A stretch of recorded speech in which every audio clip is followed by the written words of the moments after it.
Bonjour et bienvenue dans Tourisme in Media. Aujourd'hui, je vous fais découvrir la ferme de Carles. Je suis au fin fond de l'Aveyron sous un soleil de plomb.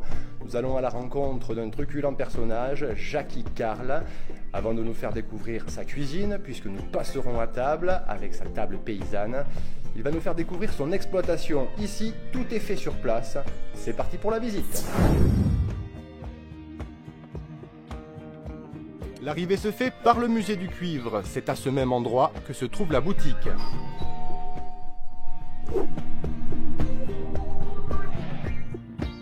L'utilisation des chaudrons de cuivre sur feu de cheminée est une exclusivité et une fierté. Nous y reviendrons. La ferme de Carles se situe dans son écrin rural et authentique entre les bastides de Villefranche-de-Rouergue et de Najac, des incontournables du patrimoine local. Jackie est un chef cuisinier toqué et fêlé à en laisser passer la lumière, aurait probablement dit Audiard, mais aussi à en transmettre la passion et le savoir. La mise en scène de la promenade est soignée, le personnage aussi théâtral que généreux. Au-delà d'une simple visite, il s'agit ici d'apprendre, de comprendre, de découvrir et de partager. La démarche est de se réapproprier les essentiels afin de ne pas les perdre. Cette transmission est un axe primordial tout au long de la visite. Elle en devient militante, et c'est pour notre plus grand plaisir. D'aucuns diraient que la découverte prend alors la forme d'un plaidoyer. Selon Jackie, c'est même une homélie. Il faut dire que la rigolade est sacrée, et c'est, j'en suis certain, la meilleure des pédagogies. Au royaume du canard, qu'est-ce qu'on se marre? Oui, bon, ça va. Avant de savourer ses mets, apprécions ses mots, le décor est posé, l'acteur est en place, le public en attente que le spectacle commence.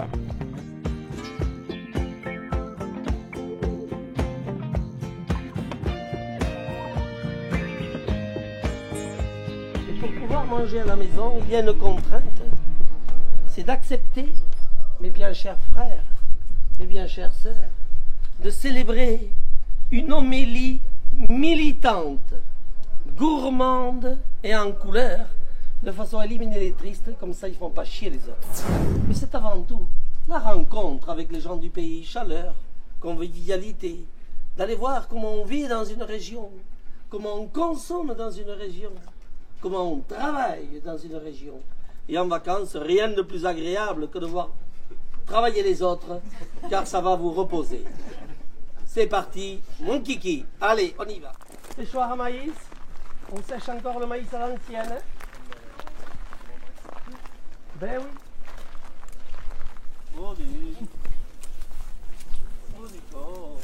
Allez.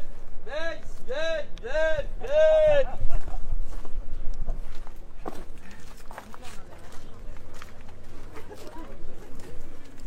Ah, les canards, ils sont contents. Regardez les galopés là-haut. Venez vous asseoir à côté de moi, au moins j'aurai trouvé une copine. On a une toute petite exploitation agricole qui fait 30 hectares. On produit 10 hectares de maïs dans la vallée, 10 hectares de triticale. C'est une hybride de blé et de seigle. Les 10 autres hectares des bois un petit peu tout autour. Cette petite exploitation de 30 hectares emploie une dizaine de salariés tout au long de l'année, plus la main-d'œuvre familiale, 4 personnes. Alors mon épouse, elle te fait le métier le plus important. Il t'appelle ça la comptabilité. Et elle a un grade officiel. Elle est perceptrice de l'État, sans solde et sans aucun remerciement de leur part.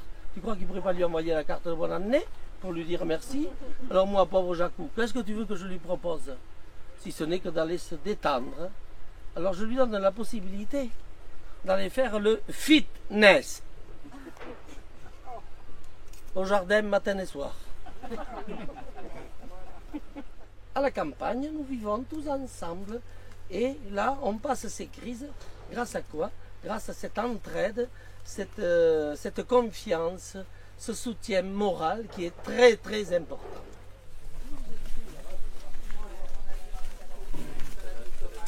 C'est avec tout le monde qu'on va sortir de la crise.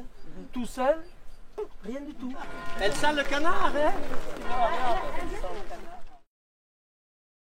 C'est gave en fonction de l'attitude de la bête. Si tu touches la bête, elle est fatiguée, tu la respectes, tu ne la gaves pas. Si la bête est nerveuse quand tu l'attrapes, c'est pas la peine que tu l'attrapes, que tu la gaves parce qu'elle refuse le gavage, elle ne veut pas être gavée, tu la respectes et ainsi de suite. C'est ça le vrai bien-être animal. C'est pas forcément celui qu'on te dit à la télévision. Ce qui est, c'est d'observer les bêtes et le regard des bêtes. L'avantage de ce gavage traditionnel, nous allons gaver sur la paille. Et il est bon à rappeler que paille sur paille, ça s'appelle une litière, un matelas de paille. La bête se repose quand elle le désire. On paille les bêtes avant le gavage et après le gavage. C'est-à-dire il y a 4 paillages par jour. Est-ce que vous avez envie de dormir dans des draps mouillés? La bête va se manifester quand vous paillez les bêtes. Elle va faire voler la paille. Et vous avez la bête, on sent qu'elle est contente, elle fait voler la paille. On la voit heureuse. L'été, on va mettre 6 canards. L'hiver, on va mettre 8 canards. Pour plus d'aisance. C'est une logique. On met les canards sur le côté, on s'assit, on met l'entonnoir au fond du bec et par massage, on va faire descendre le maïs dans le jabot et on gave 40 canards à l'heure. Et un gavage traditionnel, il ne faut pas dépasser les 15 jours ou les 13 jours et à ce moment-là, vous avez la bête qui passe sans aucune souffrance, tout simplement. Et ce que vous faites là, ça s'appelle consommer comme un homme. C'est une pédagogie du bien manger. Chercher à comprendre qu'est-ce qui va se passer aujourd'hui. Et c'est pour ça qu'il y a obligation de faire la visite une fois dans sa vie pour comprendre qu'est-ce que vous aurez dans l'assiette. Voilà. Esaïtal. Bapla. Alors, Esaïtal, eh bien, c'est comme ça. Et comme dit le monsieur, tout va bien. Voilà. Certains vont pouvoir comprendre comment ça se passe. Que la cuisse de canard n'arrive pas dans l'assiette par je ne sais quel ange.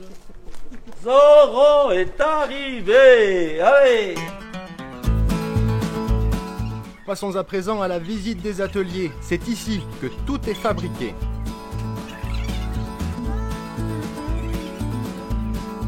Juste après, pendant l'apéritif, les visiteurs pourront déguster les produits disponibles en boutique, les mêmes qui seront également valorisés et cuisinés pour le repas qui suivra. Quelques secrets de fabrication et présentation des diverses préparations délicieuses et authentiques que vous pourrez emporter avec vous. Pour faire ce fameux boudin de canard que Michel Brasse a mis dans sa carte, et le Goemillo déclare ce boudin délicieux, rare et authentique. À vous d'en juger par vous-même tout à l'heure. Le mardi, on va ouvrir le canard le long du bréchet. On va sortir cet ensemble de muscles qui enveloppe la carcasse, qu'on appelle manteau ou paletot. Ces morceaux-là vont servir à faire le confit.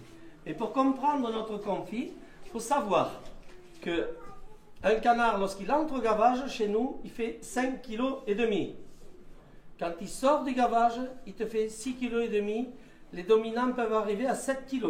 Ce qui veut dire que tu peux avoir des magrets qui vont te faire jusqu'à 750 grammes.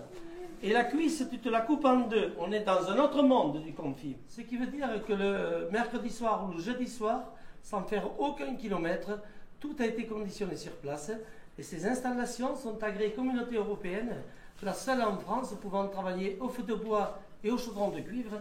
Eh bien, le département de l'Aveyron, mais également la région Midi-Pyrénées, sans oublier l'administration, nous ont aidés à le faire agréer CE, car la tradition, c'est ce qu'il y a de plus vrai, de plus vendable.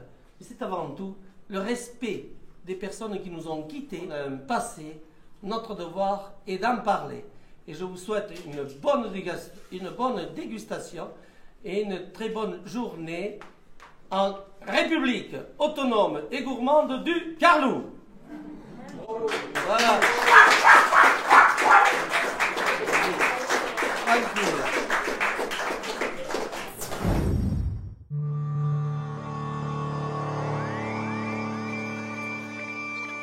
Bon, c'est pas tout ça, mais place à l'apéritif et à la dégustation offerte.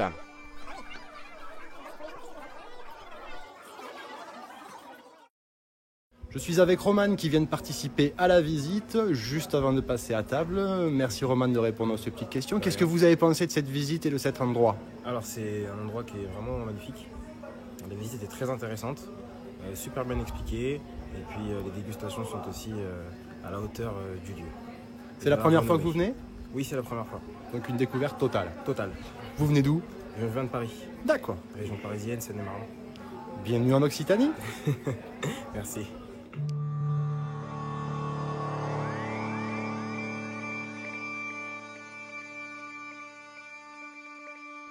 Je suis avec Barbara qui vient de participer à la visite avec Jackie de la ferme de Carles. Est-ce que vous pouvez nous donner vos petites impressions? Alors, les impressions, c'est que voilà, c'est plein de vérité. Avec Jackie, il nous fait un spectacle, un vrai show pendant sa visite. Il nous explique vraiment avec des mots forts, avec le cœur, tout ce qu'il a pu faire pour parler de ses bêtes aussi, de son élevage, de la façon de garder, mais d'une façon très humaine et de la valeur des choses. Et c'est vraiment important, surtout avec les chevaux qui courent. Alors n'hésitez pas, venez voir Jackie, venez manger ici, c'est un réel plaisir. Un réel plaisir qui ne fait que commencer puisque nous rejoignons à présent l'ancienne grange devenue salle de restaurant. Les cuivres y sont toujours présents, la charmante charpente en impose. Au mur, les photos signées Jean-Marie Perrier font bonne figure. Sa maison de la photo se situe à quelques encablures de là, à Villeneuve d'Aveyron, autre splendide bastide du département. Je vous laisse découvrir cette appétissante entrée, salade de gésier, fritons, magret fumé, cou farci et noix.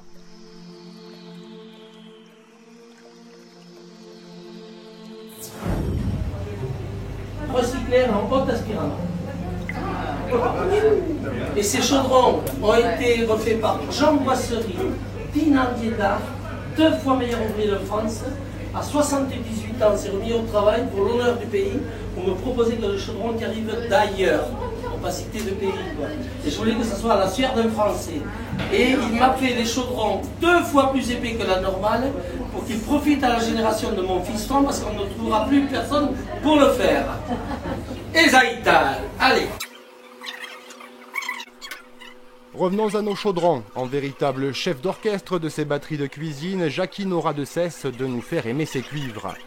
La sauce au foie gras est finalisée sur place, sous les yeux des convives. Même entre les plats, le show se poursuit et c'est tout feu tout flamme.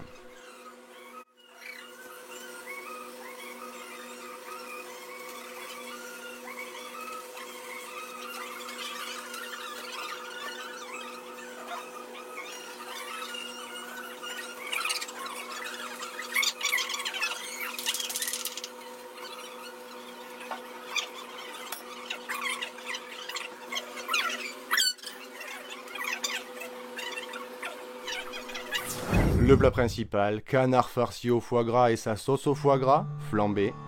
Boudin de canard sur pomme au four, pommes de terre paysannes et pleurotes au vinaigre, elles aussi produites sur place. Le tout accompagné de très bons vins de table, rouge ou rosé, proposés à volonté, mais à consommer avec modération, évidemment, je compte sur vous. Vous prendrez bien quand même un petit dessert, avec un choix de délicieuses tartes maison.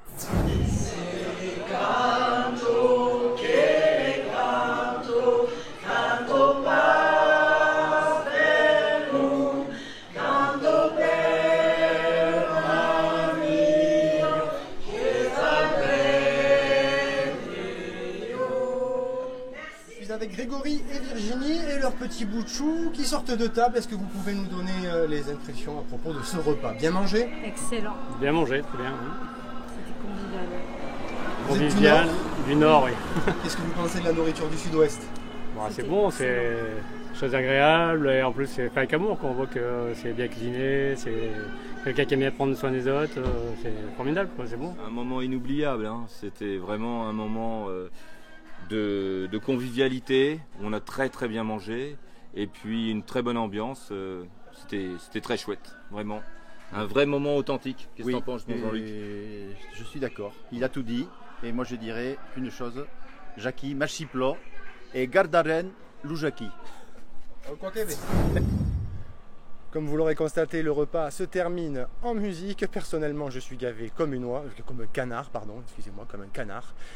Je vous conseille donc de vous rendre à la ferme de Carles et de venir à la rencontre de Jackie, de sa ferme, de son exploitation, de son élevage et surtout de sa générosité et de sa cuisine. Merci de nous avoir suivis et merci à Jackie pour cet accueil. Retrouvez toutes les infos utiles en commentaire de cette vidéo pour préparer votre venue à la rencontre de Jackie. Pensez bien à réserver par téléphone. Depuis le site internet, vous avez également la possibilité de commander les produits de la ferme Karl. Merci de votre attention et à très vite. Ezaital. Bapla, bapla.